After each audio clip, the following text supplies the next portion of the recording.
Dievo nekintamumas. Pamokslas pagal C.H. Spurgeon.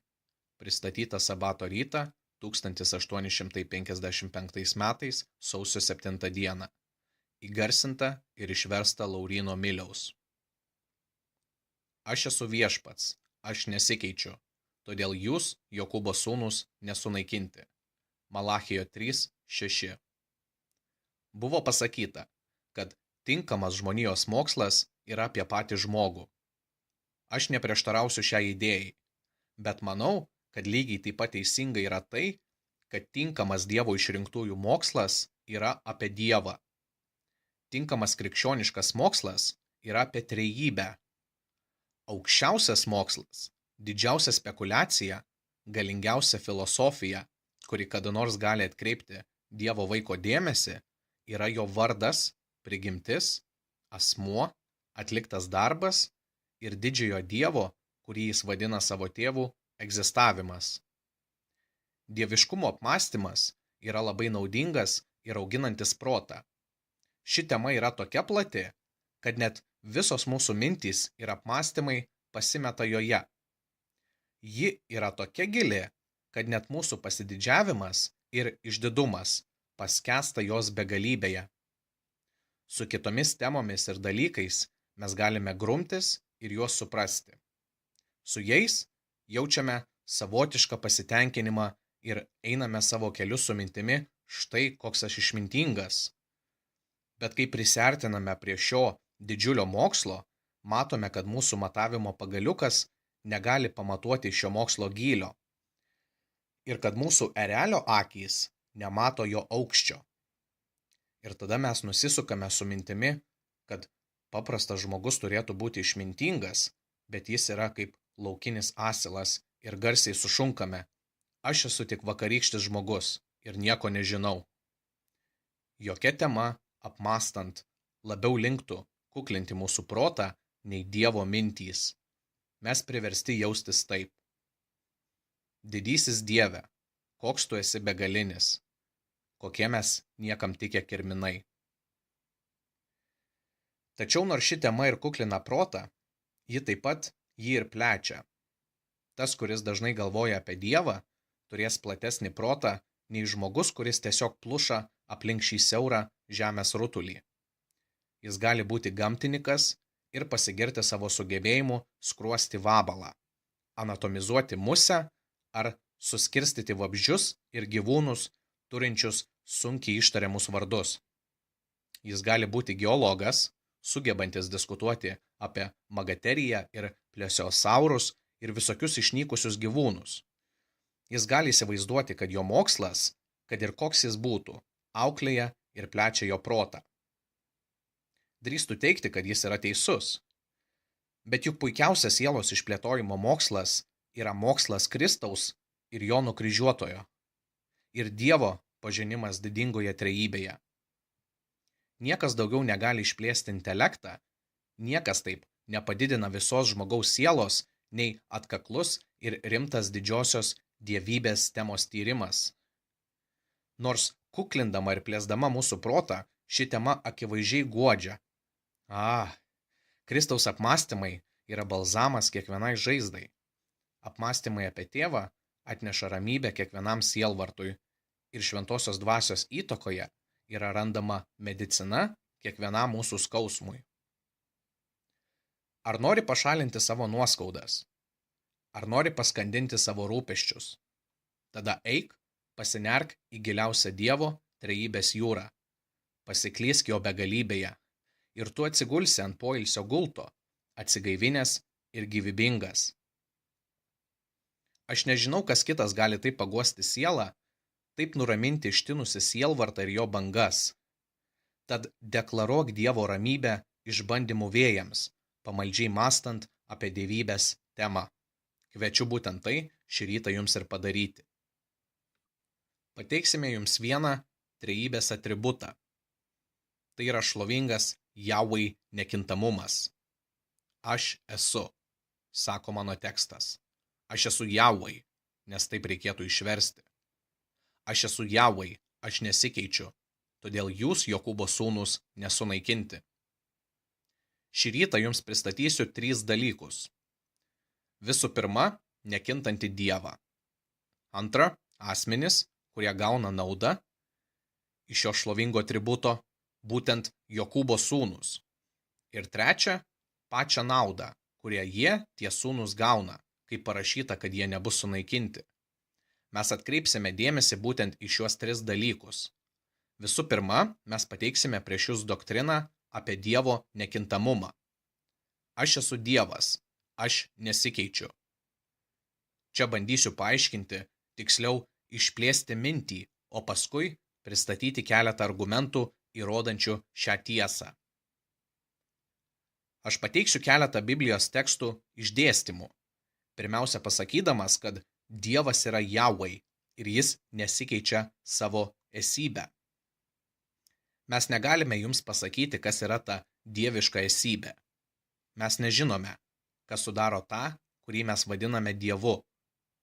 Tai yra egzistencija, tai yra būtybė, bet kas tai yra, mes nežinome. Tačiau ir kas tai bebūtų, mes vadiname tai jo esybę ir ta esybė niekada nesikeičia. Mirtingų dalykų esybė nuolat keičiasi. Kalnai su sniego baltumo vainikais vasarą atsisako senų diademų.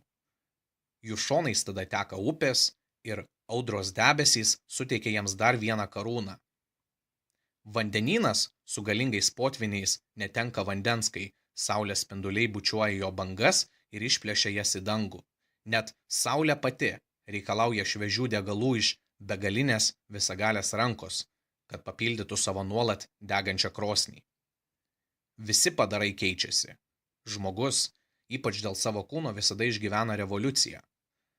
Labai tikėtina, kad mano kūne nėra nė vienos dalelės, kuri jame buvo prieš kelerius metus. Šis rėmas buvo nusidėvėjęs dėl jo veiklos, jo atomai buvo pašalinti trinties dėka.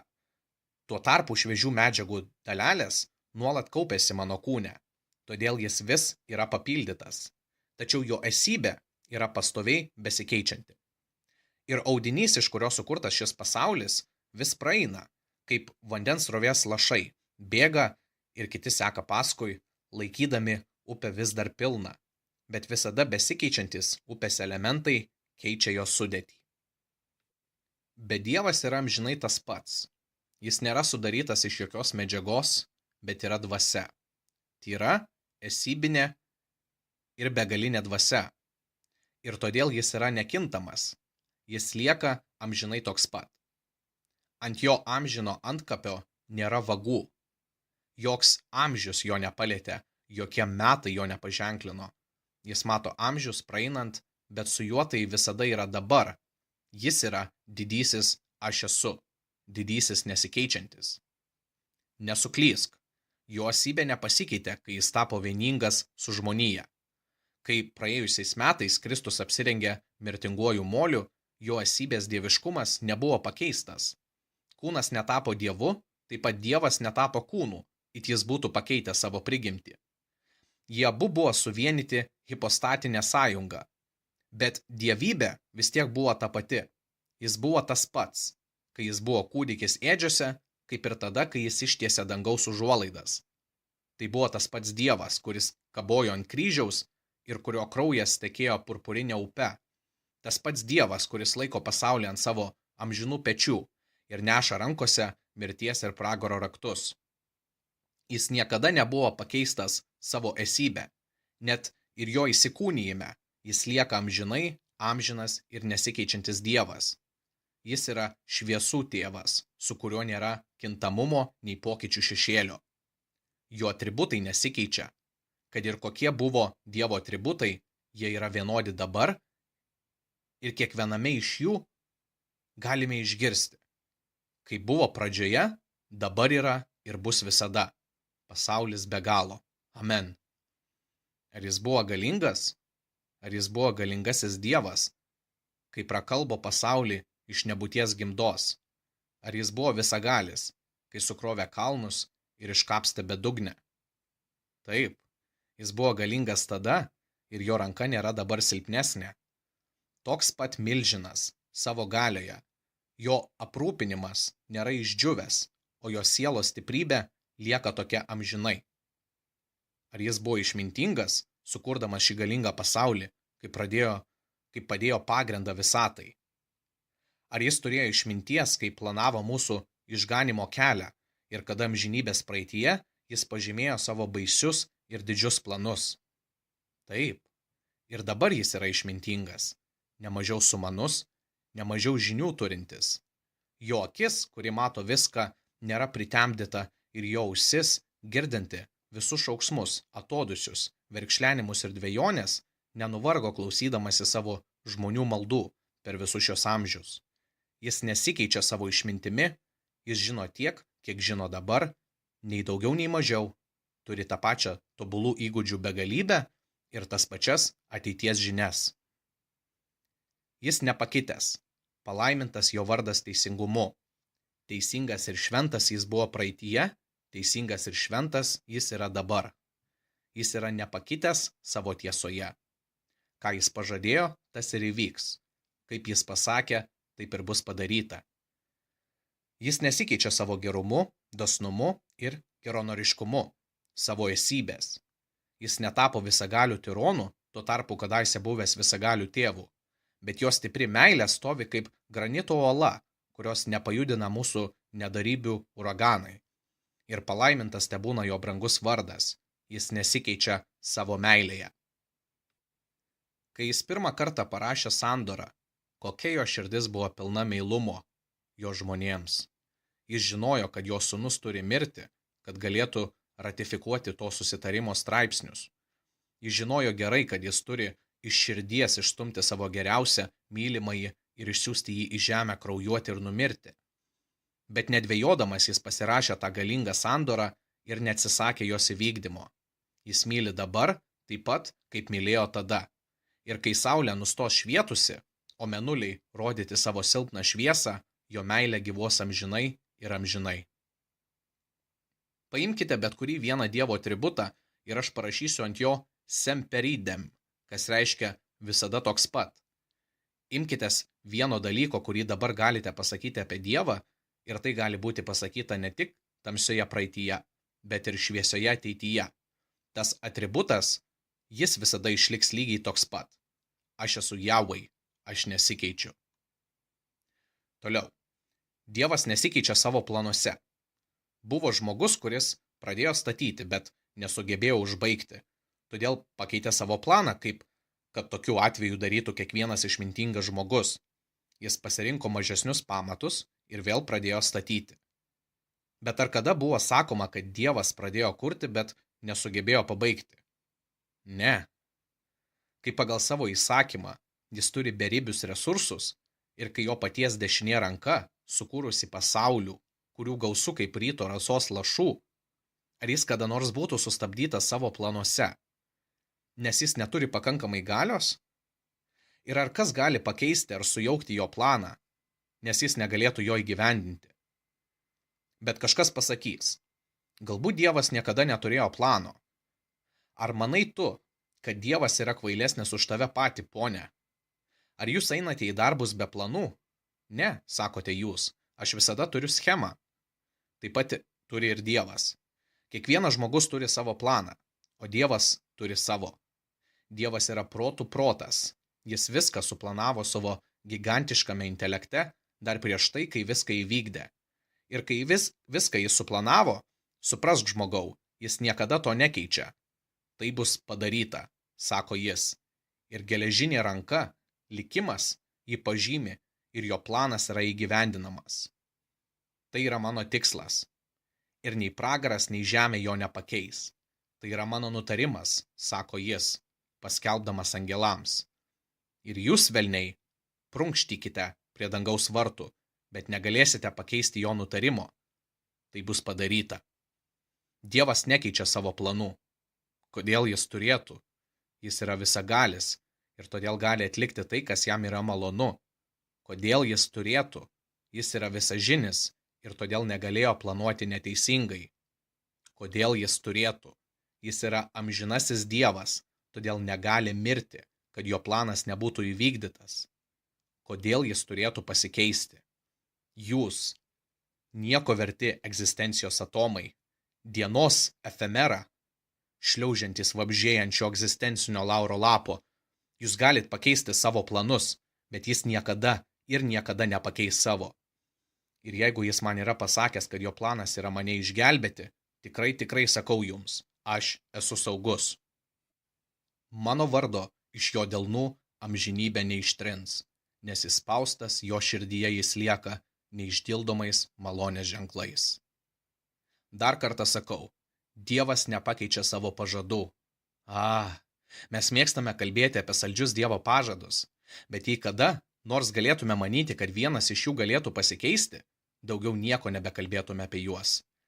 Jei manyčiau, kad kitą savaitę nebus galima išgryninti Anglijos banko banknotų, turėčiau atsisakyti jų priimti. Ir jei manyčiau, kad Dievo pažadai niekada nebus įvykdyti, jei aš taip manyčiau, kad Dievas numatytų, kad yra teisinga savo pažaduose pakeisti kai kuriuos žodžius, tada sakyčiau, ate, viso geriausio raštai. Aš noriu nekintamų dalykų ir aš pastebiu, kad turiu nekintamų pažadų, kai atsisuku į Bibliją. Nes dviem nekintamais dalykais, kuriuose Dievui neįmanoma meluoti, jis pasirašė, patvirtino ir užanspaudavo kiekvieną savo pažadą. Evangelija nėra taip ir ne. Ji nėra žadanti šiandien ir neigianti rytoj. Tačiau Evangelija yra taip ir taip. Dievo garbei. Ei tu, tikintysis, tu vakar radai saldų Dievo pažadą. Bet šį rytą, atsivertęs Bibliją, tas pažadas prarado saldumą.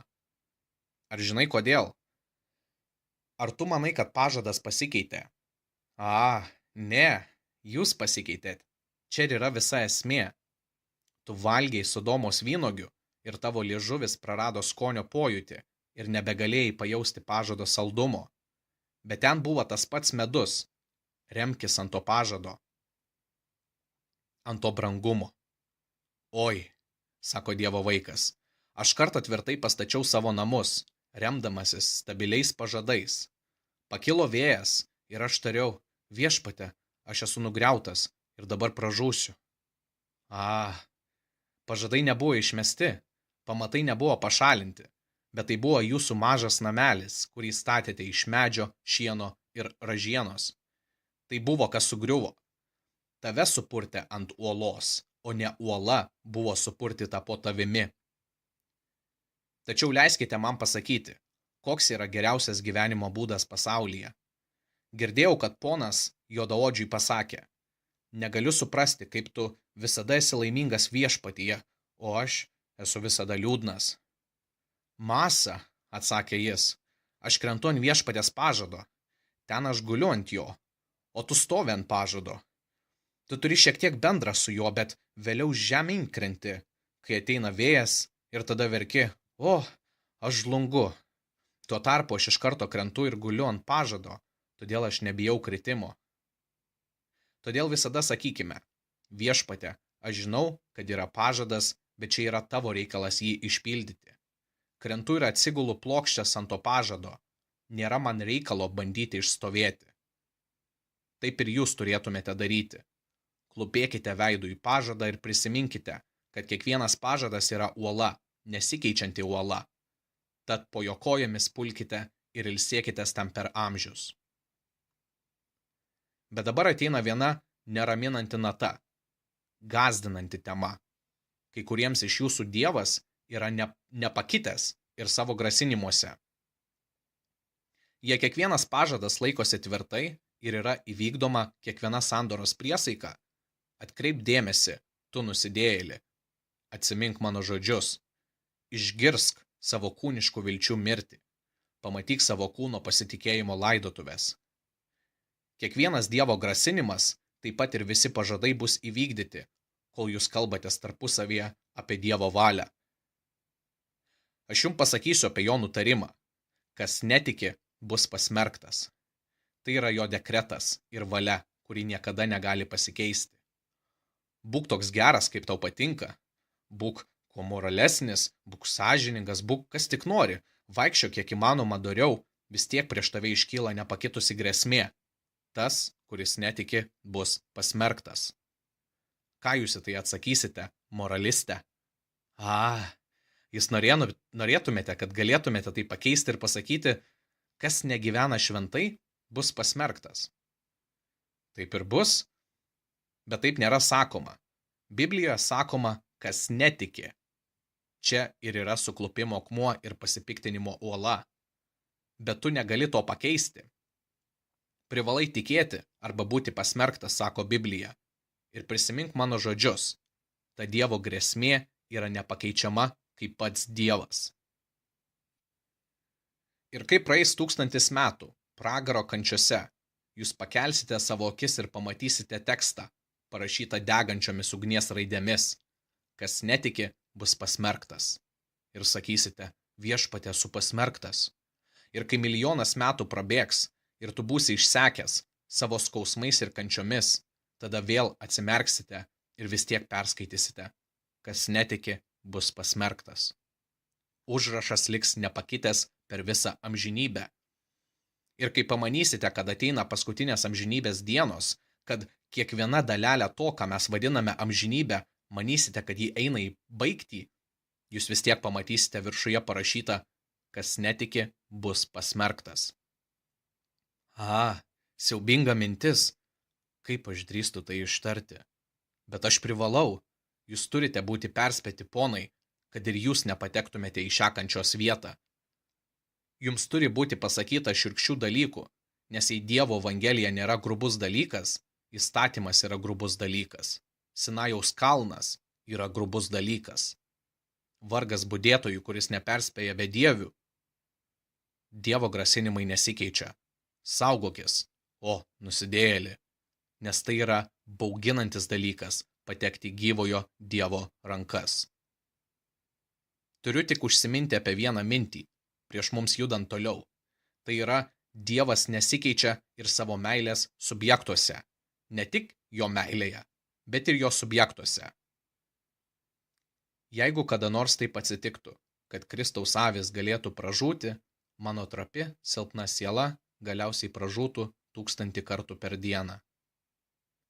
Jei vienas brangus Dievo šventasis galėtų pražūti, taip galėtų atsitikti visiems, nes jei nors vienam sandoros vaikui įmanoma pražūti, tai tada įmanoma ir visiems kitiems.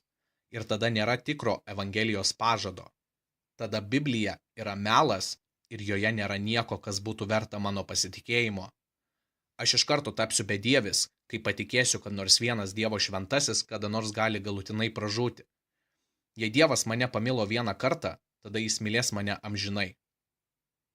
Jei Jėzus mane apšvietė savo šviesa, tai Jėzaus aš būsiu visada.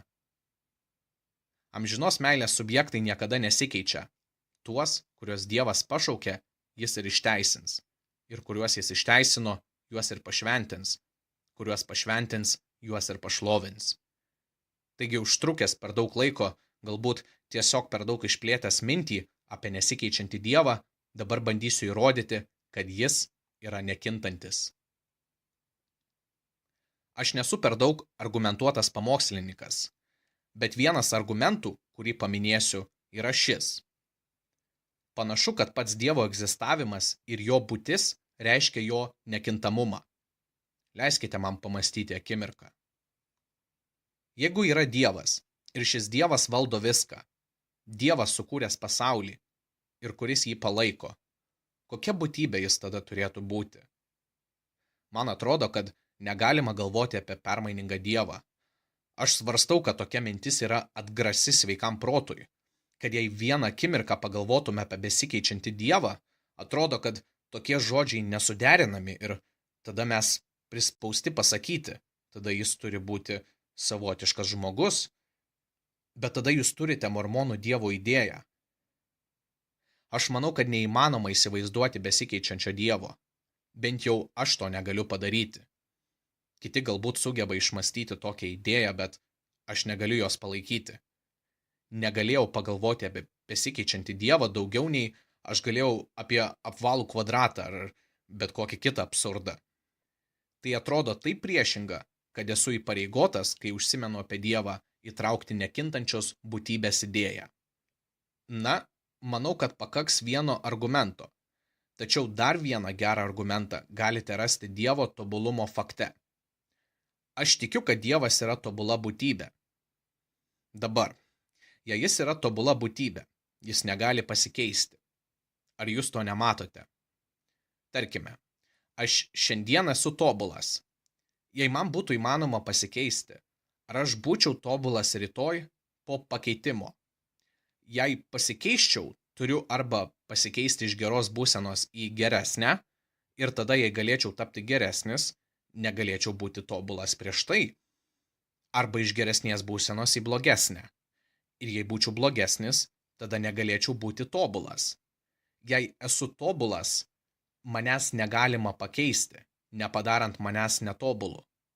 Jei šiandien esu tobulas, rytoj turiu išlikti toks pat, jei aš noriu būti tobulas. Taigi, jei Dievas yra tobulas, jis turi būti toks pat, nes pokyčiai reikštų netobulumą dabartyje arba netobulumą ateityje. Vėlgi, yra Dievo begalybės faktas, dėl kurio apie pokyčius negalima užsiminti. Dievas yra begalinė būtybė. Ką aš tuo noriu pasakyti? Nėra nė vieno žmogaus, kuris galėtų jums pasakyti, ką reiškia begalinė būtybė. Tačiau negali būti dviejų begalybių. Jei vienas dalykas yra begalinis, nėra vietos niekam kitam. Begalybė užima viską. Tai reiškia beribė neturinti pabaigos. Tad negali būti dviejų begalybių. Jei Dievas yra begalinis šiandien, o tada turėtų pasikeisti ir būti begalinis rytoj. Tada būtų dvi begalybės, bet taip negali būti. Tarkime, kad jis yra begalinis ir tada pasikeičia. Jis tada turi tapti ribotas ir taip pat negali išlikti Dievu.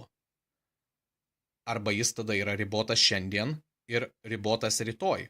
Arba begalinis šiandien ir ribotas rytoj. Arba ribotas šiandien ir begalinis rytoj. Visos šios prielaidos yra vienodai absurdiškos. Tai, kad jis yra begalinė būtybė, iš karto panaikina mintį, kad jis yra kintanti būtybė. Begalybė ant savo antakio parašė žodį nekintamumas.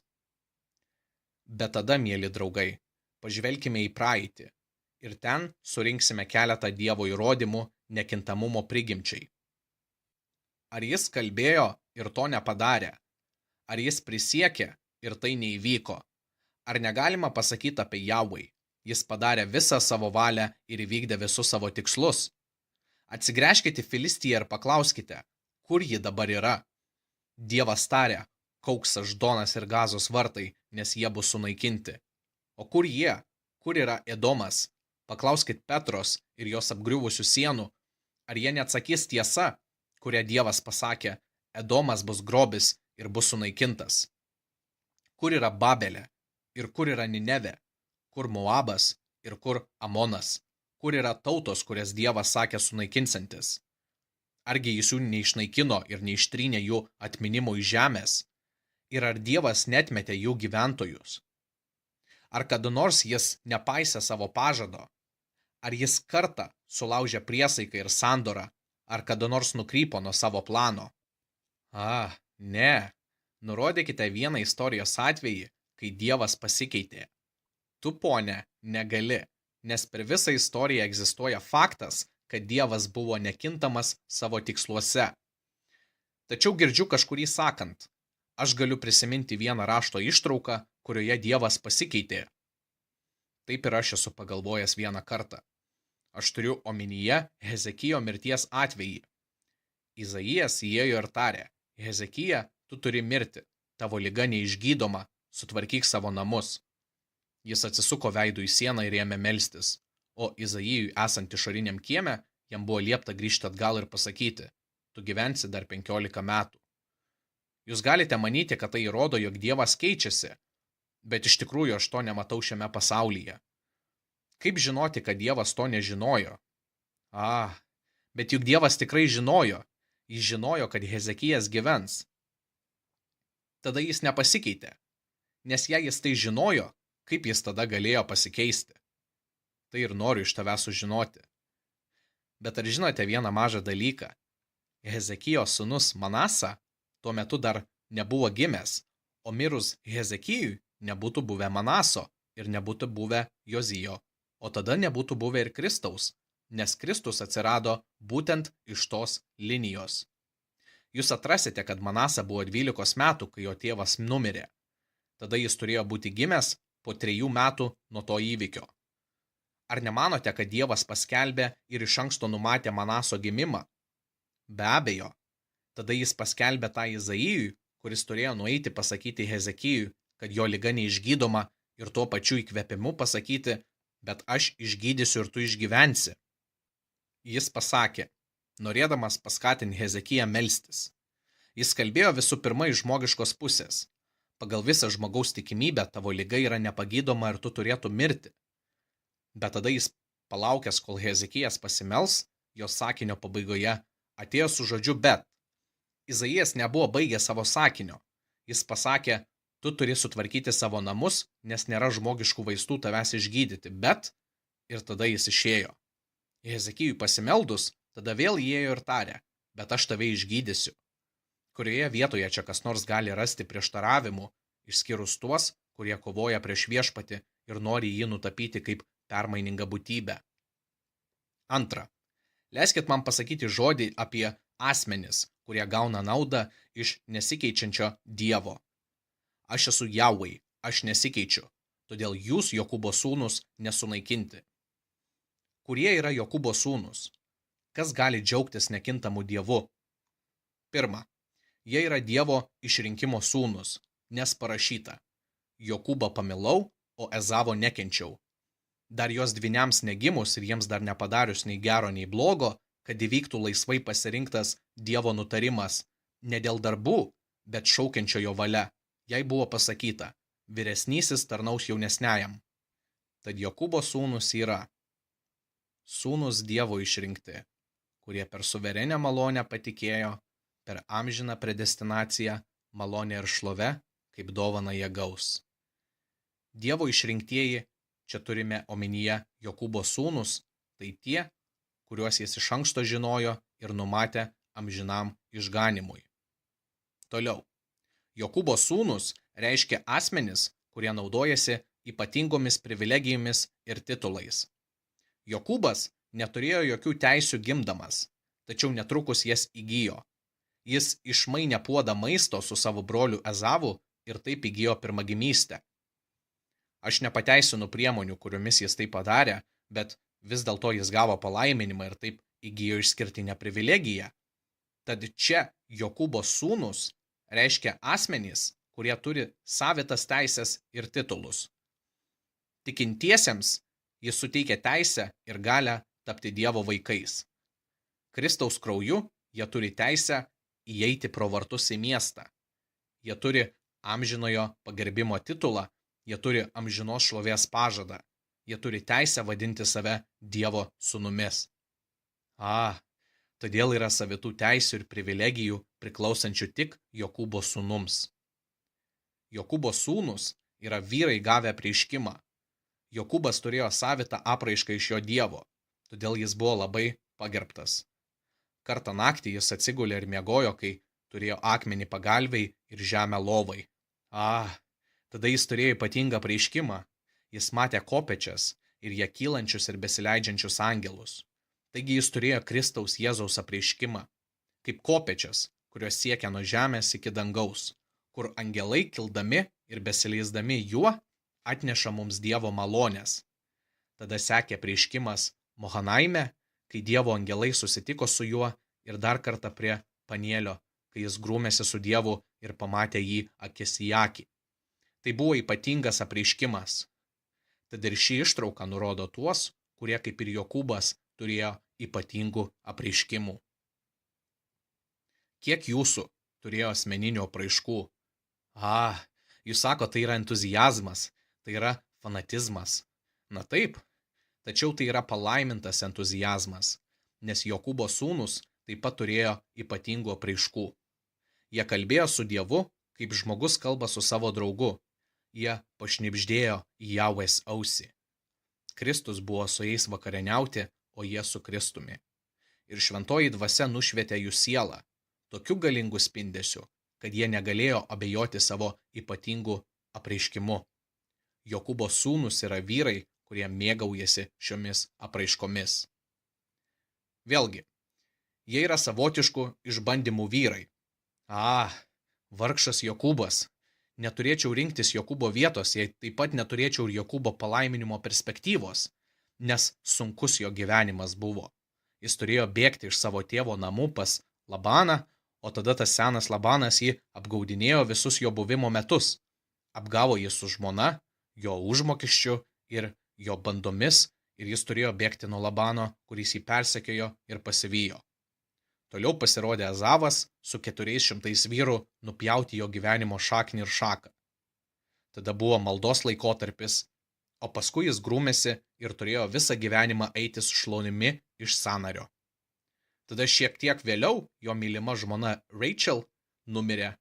Tada jo dukra Dina buvo išnaudota, o jo sūnus išžudė Sichemitus. Negana to, jo brangus sūnus Juozapas buvo parduotas į Egiptą. Ir vėliau kilo badas. Tada Rubenas įlipo į jo lovą ir ją suteršė. Judas nusidėjo su savo uošve ir visi jo sūnus jam tapo Itmaras. Galiausiai Benjaminas yra paimamas, o senolis beveik sulaužytas šaukia: Juozapo nėra, Simeono nėra, o jūs dar norit Benjaminą paimti. Niekada žmogus nebuvo labiau teisiamas nei Jokūbas dėl vienos nuodėmės, dėl savo brolio apgavystės. Visą gyvenimą Dievas jį baudė. Bet aš tikiu, kad yra daug galinčių užjausti brangų seną Jokūbą. Jiems teko išgyventi labai panašius išbandymus.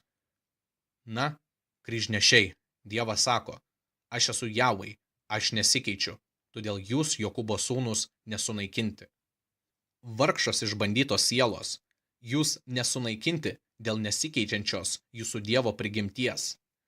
Dabar nesijaudinkite ir nesakykite su kančios savimyle: aš esu tas žmogus, kuris matė kančią, nes nuoskaudų žmogus kentėjo daugiau nei jūs.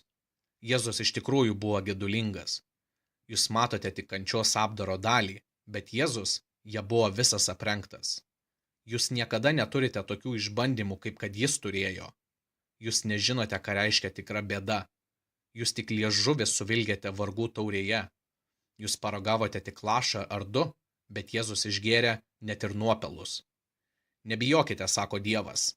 Aš esu viešpats, aš nesikeičiu, todėl jūs, Jokūbo sūnūs, vyrai paragavę išskirtinio gyvenimo, nebūsite sunaikinti. Tada dar pamastykime, kas yra Jokūbo sūnūs, nes norėčiau, kad išsitirtumėte, ar jūs patys esate Jokūbo sūnūs. Jie yra savito charakterio vyrai, nors ir buvo dalykų apie Jokūbo charakterį, kurių mes negalime pagirti, yra vienas ar du dalykai, kuriuos Dievas giria. Buvo Jokūbo tikėjimas, kuriuo Jokūbas savo vardą užrašė tarp galingųjų, kuris neįgijo pažadų žemėje, bet kurie bus išpildyti danguje. Ar jūs esate tikintys vyrai, mylimieji? Ar žinote, ką reiškia vaikščioti tikėjimu, gyventi tikėjimu, tikėjimu gauti laikiną maistą, gyventi dvasinę maną, viską daryti tikėjimu? Ar tikėjimas yra tavo gyvenimo taisyklė? Jei taip, jūs esate Jokūbo sūnūs. Jokūbas buvo maldos žmogus. Žmogus, kuris grūmėsi, dejavo ir meldėsi. Buvo vyras, kuris nesimeldė šį rytą, prieš įeidamas į Dievo namus. Tu vargšas pagonis, ar tu nesimeldi? Ne, sako jis, aš niekada negalvojau apie tokį dalyką, daugelį metų nesimeldžiau. Na, aš tikiuosi, kad bent prieš mirtį pasimelsi. Gyvenk ir mirk be maldos, tai pragare turėsi pakankamai laiko melstis. Yra moteris, ji šį rytą nesimeldė, buvo tokia užsiėmusi, kad siuntė savo vaikus į sekmadieninę mokyklą. Ji neturėjo laiko melstis. Neturėjo laiko melstis? Ar turėjot laiko apsirengti? Yra laikas visiems dalykams po dangumi, ir jei būtum norėjęs melstis, būtum meldęsis. Dievo sūnus negali gyventi be maldos. Jie grūmėsi, kaip Jokūbas grūmėsi. Tai žmonės, kuriuos taip veikia šventoji dvasia, kad jie nebegali gyventi be maldos, kaip kad aš negaliu nekvepuoti. Jie turi melstis. Ponai, atsiminkite mano žodžius. Jei gyvenate be maldos, gyvenate be Kristaus ir taip mirštate. Jūsų dalis bus ežere, kuris dega ugnimi. Lai Dievas atpirks tave, lai Dievas išgelbės tave iš tokios vietos. Bet tu, kas esi Jokūbo sūnus, neliūdėk, nes Dievas yra nekintamas. Todėl jūs, Jokūbo sūnūs, nesunaikinti. Nesunaikinti? Kaip? Kaip galima sunaikinti žmogų? Ogi yra du būdai. Mes galėjome būti praryti pragare. Jei Dievas būtų buvęs besikeičiantis, Dievas, Jokūbo sūnus, šį rytą čia galėjo būti sunaikinti pragare. Bet dėl nesikeičiančios Dievo meilės aš nebūsiu šakelė ugnyje. Bet šiame pasaulyje yra dar vienas sunaikinimo būdas. Yra toks pasmerkimas prieš mirtį, vadinamas pasmerktas dabar. Yra toks dalykas kaip buvimas gyvu, bet tuo pačiu metu būti ir visiškai mirusiu. Mes galime būti palikti savo valiai. Kur mes tada dabar būtume? Tarp girtuoklių, pikžodžiautume prieš visagalį Dievą. Jeigu jis būtų tave palikęs, jeigu jis būtų besikeičiantis Dievas, jūs būtumėte buvę tarp nešvariausių ir nešvankiausių. Ar negalite prisiminti savo gyvenimo metų laikų, panašių į tuos, kuriuos čia prašiau? Aš nuėjau tiesiai iki nuodėmės skardžio. Tam tikra stipri pagunda pagriebė mano rankas taip, kad negalėjau su ja kovoti. Aš buvau stumiamas kartu baisios šėtoniškos jėgos, nutemptas į patį siaubingo plyšio kraštą. Aš žiūrėjau žemyn, žemyn, žemyn ir mačiau tai, kas man priklauso. Aš virpėjau ant pražūties ribos.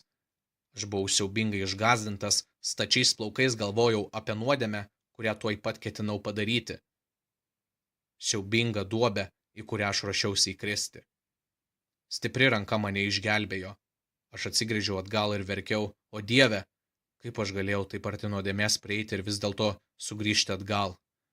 Ar aš galėjau eiti iki pat krosnies ir nenukristi žemyn, kaip stiprus Nebukadnecaro vyrai, kuriuos prarijo liepsnos? Ar tai įmanoma, kad aš turėčiau būti čia šį rytą, kai pagalvoju apie padarytas nuodėmes ir nusikaltimus, iškilusius mano vaizduotėje? Taip, aš esu čia, nesunaikintas, nes Viešpats nesikeičia. Jei jis būtų pasikeitęs, jei Viešpats būtų pasikeitęs, tu ir aš būtume turėję būti sunaikinti tuzinų būdu. Mes būtume sunaikinę patį save, nes vis dėlto aš pats yra didžiausias priešas, kurį turi krikščionis. Mes būtume nužudę savo sielą. Mes būtume sumaišę nuodų taurę savo dvasiai, jei Viešpats nebūtų nekintantis Dievas.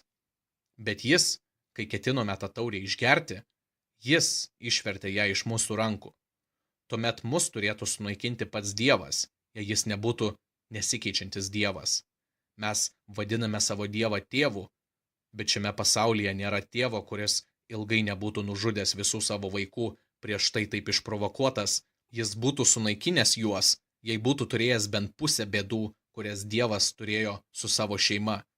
Jis turi daugiausiai problemų keliančią šeimą visame pasaulyje. Netikintis, nedėkingas, nepaklusnus, užmarštus, maištingas, klajojantis, murmantis ir sustingęs kaklas. Jeigu ne jo pakantumas, jis jau seniai kai kuriems iš mūsų būtų paėmęs ne tik rykštę, bet ir kardą. Tačiau net iš pradžių nebuvo mumise nieko, kas būtų verta meilės. Todėl neįmanoma, kad dabar būtų dar mažiau. Jonas Newtonas pasakodavo juokingą istoriją ir taip pat juokėsi iš jos. Buvo gera moteris, kuri pasakė, norėdama įrodyti suverenę išrinkimo doktriną. Ponė, Viešpats turėjo mane mylėti, kol dar nebuvau gimusi, kitaip jis nebūtų nieko pamatęs manyje, kas sukeltų jo meilę man. Esu įsitikinęs, kad ir mano atveju tai yra tiesa, ir manau daugumos Dievo tautos, nes gimus mumise nėra ką mylėti, jei jis nebūtų mūsų anksčiau pamilęs. Jis nebūtų matęs priežasties juos pasirinkti, bet kadangi mylėjo juos be darbų, tada ir toliau myli juos, kai juose nėra darbų, nes jų geri darbai nelaimėjo jo meilės, o blogi darbai negali jo meilės nutraukti, kadangi jų teisumas nelaimėjo jo meilės. Tai ir jų nedorybė negali nutraukti jo auksinio prisirišimo. Jis mylėjo juos iš grynos suverenios malonės ir mylės juos toliau, bet mes turėjome būti sunaikinti velnio ir mūsų priešų, sunaikinti pasaulio, sunaikinti mūsų nuodėmių, mūsų išbandymų ir šimtais kitų būdų, jei Dievas galėtų kada nors pasikeisti. Na, o dabar mus varžo laikas, tad lieka pasakyti tik keletą žodžių. Aš tik nežymiai paliečiau tekstą. Tad dabar paduodu tai jums. Lai viešpats padės jums, Jokūbo sūnums, parsinešti šią mėsos porciją ir ją gerai suvirškinti ir pasisotinti ją. Tegul šventoji dvasia saldžiai pritaiko užrašytus šlovingus dalykus. Ir turėkite šventę su riebiu maistu ir rafinuotu vynu ant nuosėdų. Atminkite, kad Dievas yra tas pats, nesvarbu ką be prarastumėte. Jūsų draugai gali būti nepatenkinti, jūsų ministrai gali būti atimti, viskas gali pasikeisti, bet Dievas nesikeičia. Tavo broliai gali pasikeisti ir atmesti tavo vardą kaip niekšišką, bet Dievas tave vis tiek mylės. Leisk savo postui gyvenime pasikeisti, o tavo turtui prapulti, lai kratos visas gyvenimas, o tu patap silpnas ir ligotas, lai viskas pabėga, nes yra viena vieta, kur pokyčiai negali jos paliesti pirštu. Yra vienas vardas, ant kurio kintamumas niekada nebus užrašytas. Yra viena širdis, kuri niekada negali pasikeisti. Ta širdis yra Dievo, tas vardas yra meilė. Pasitikėk juo, jis niekada tavęs neapgaus, nors jį žemai vertini, jis niekada tavęs nepaliks, nei leis tau jį palikti. Pamokslo pabaiga.